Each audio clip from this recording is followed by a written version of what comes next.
আপনারা দেখতে পাচ্ছেন এই চিত্রটি গাবতলী, ঢাকার রাজধানীর গাবতলীর অন্যতম প্রবেশপথ আমিনবাজার যে ব্রিজটি রয়েছে সেই ব্রিজটির দুপাশে যেমনটি আপনারা ক্যামেরায় দেখতে পাচ্ছেন, এখানে দুই পাশেই কিন্তু সারি সারি জাহাজ, সেই জাহাজগুলো অবতরণ করা হয়েছে এবং ব্রিজটির দুপাশেই কিন্তু এই চিত্রটি, অর্থাৎ ঢাকার দিকে গাবতলী বাস স্ট্যান্ডের দিকে যে জাহাজগুলো রয়েছে সেই জাহাজ এবং একই সাথে আমিনবাজার সাভারের যে পাশটাতে রয়েছে সেই পাশটিতেও কিন্তু এই জাহাজগুলো এইভাবেই অবতরণ করা হচ্ছে। আপনাদের যদি একটু দেখানোর চেষ্টা করি, নদীর দুই পাড়ে যে ওয়াকওয়ে নির্মাণের কথা রয়েছে সেই ওয়াকওয়ে নির্মাণের কথা থাকলেও বিভিন্ন জায়গায় দৃশ্যমান হলেও আমরা কিন্তু এখানে কোনো ওয়াকওয়ে দেখতে পাচ্ছি না।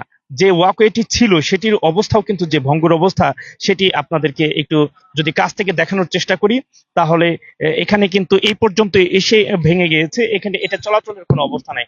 আপনাদের যদি আরেকটু দেখানোর চেষ্টা করি, এখানে নির্দিষ্ট সরকারি ইজারা প্রাপ্ত ঘাট যেটি রয়েছে সেই ঘাটটি থাকলেও কিন্তু ব্যবসায়ীরা তাদের ইচ্ছে মতো তাদের বিভিন্ন সিমেন্ট, এখানে পাথর, কয়লা, এগুলো তাদের নিজেদের মতো খুশি মতো ব্যবহার করছে। তার মধ্যে অন্যতম হচ্ছে মেঘনা গ্রুপ। আমরা যেমনটি এখানে এসে লোকজনের সাথে কথা বলে জেনেছি, এখানে মেঘনা গ্রুপ কোটি কোটি টাকার বাণিজ্য এই অবৈধ ঘাটগুলো ব্যবহার করে তারা করেছে। আপনাদেরকে একটু যদি আমরা ধীরে ধীরে দেখানোর চেষ্টা করি, সেই সাথে আরেকটি বিষয় দর্শক আপনাদের বলে রাখি, এই অবৈধ ঘাটগুলো ব্যবহার করার কারণে এখানে কিন্তু আপনারা জানেন 6 মার্ডার খ্যাত যে আমিনবাজার সাভারের আমিনবাজার বরদেশি যে জায়গাটি, সেখানেও কিন্তু আসলে মূলত এখানে বিভিন্ন আমাদের কাছে অভিযোগ রয়েছে যে এই অবৈধ ঘাটগুলো যখন যত্রতত্র ব্যবহার হচ্ছে তখন সেই অবৈধ ভাবে সেই জাহাজগুলোতে, মালবাহী জাহাজগুলোতে, সিমেন্টবাহী জাহাজগুলোতে অবৈধ বিভিন্ন যে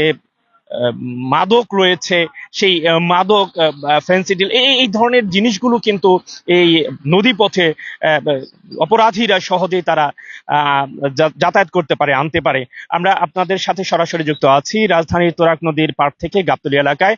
দেখানোর চেষ্টা করছি এই তুরাগ নদীর দুপাশে যে ওয়াকওয়েটি আছে সেটিকে কিভাবে ব্যবহার করে ব্যবসায়ীরা তাদের ইচ্ছে মতো এখানে এই ওয়াকওয়েটি ব্যবহারের চলাচলের অনুপযোগী করে ফেলেছে এবং ব্যবসায়িকরা তাদের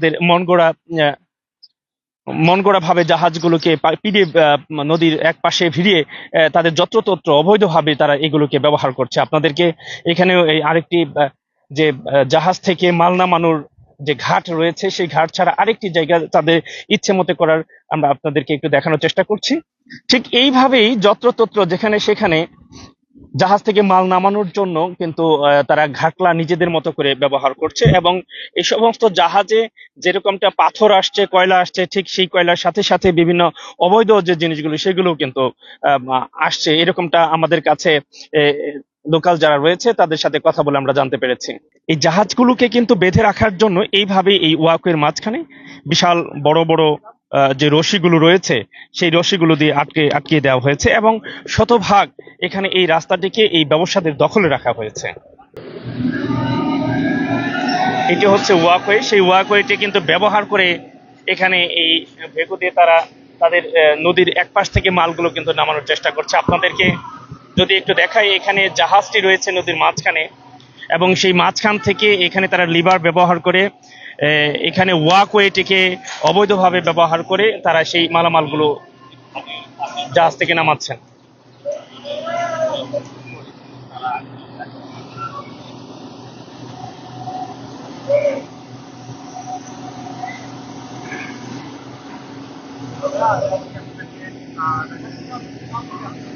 আপনারা কি মাল নামাচ্ছেন এখানে?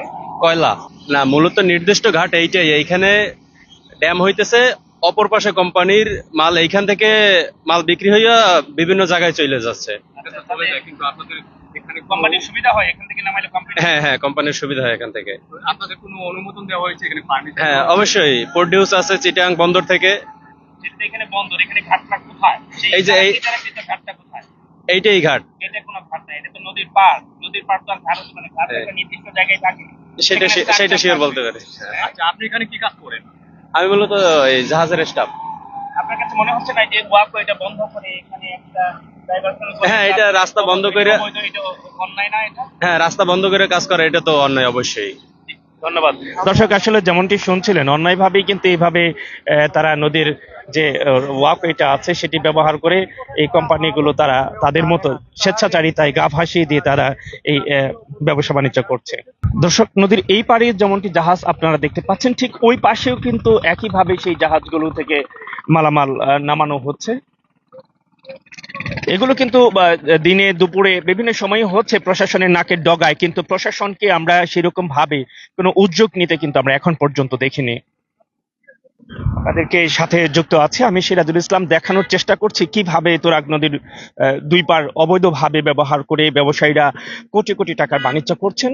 এবং একরকম অনেকটা বলতে গেলে এগুলো যেন দেখার কেউ নেই, চোখের সামনে হচ্ছে। আপনাদেরকে আহ আরেকটি চিত্র আপনাদেরকে দর্শক দেখানোর চেষ্টা করছি। এখানে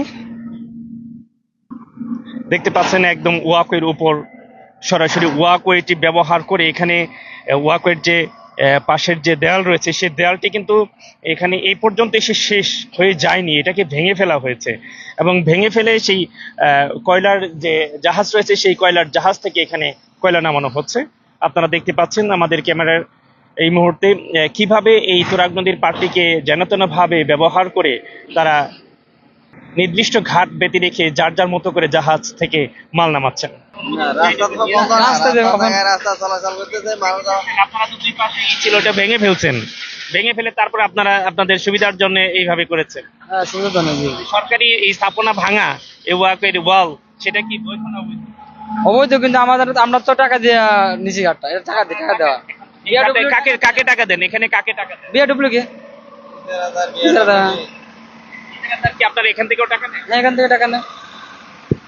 দর্শকদের যেমন শুনছিলেন আপনারা, একটু ভাই একটু কথা বলি আপনার সাথে। আপনার এই যে গাড়ি নিয়ে আসলেন যে এখানে অনেকগুলো রশি ছিল, অনেকগুলো ভেকু কাজ করছে, এটা ওয়াকওয়েতে বাইক নিয়ে আপনি যেতেই পারেন, কিন্তু সেটা আপনার কষ্ট হচ্ছে কিনা, কোনো সমস্যা হচ্ছে কিনা তাদের এই কর্মকাণ্ডে? কষ্ট তো একটু হবেই, কষ্ট তো একটু হবে, তারপরও এলাকার সুবিধার্থে যাতে। কিন্তু এলাকার সুবিধা নেই, এটা মুষ্টিমেয় কিছু ব্যবসায়ীরা এই সুবিধাটা নিচ্ছেন। এটাতে আমাদের সবার একটা উপকার হয়। যাতে এই কাজটা করতে না দেন, তাহলে তো এরা এই কাজটা করতে পারবে না। তাদের ঘাটে নামাইতে চান, তাইলে তো ঘাটের কোনো স্পেস নাই, নদীর মধ্যে একটা যানজট শুরু হয়ে যাবো। সেই ক্ষেত্রে কি করবেন? এখন যারা সুবিধার্থে তারা ঘাটে নামাইতেছে। দর্শক, যেমনটি শুনছিলেন, আসলে এদের নির্দিষ্ট ইজারাকৃত ঘাটে তাদের যে জায়গার সংকট, সেই সংকটের কারণে কিন্তু তারা এই বাধ্য হচ্ছেন এইভাবে প্রত্যেকের কোম্পানির ওখানে রাস্তাকে ব্যবহার করে তাদের জাহাজ থেকে মালামালগুলো নামানোর জন্য।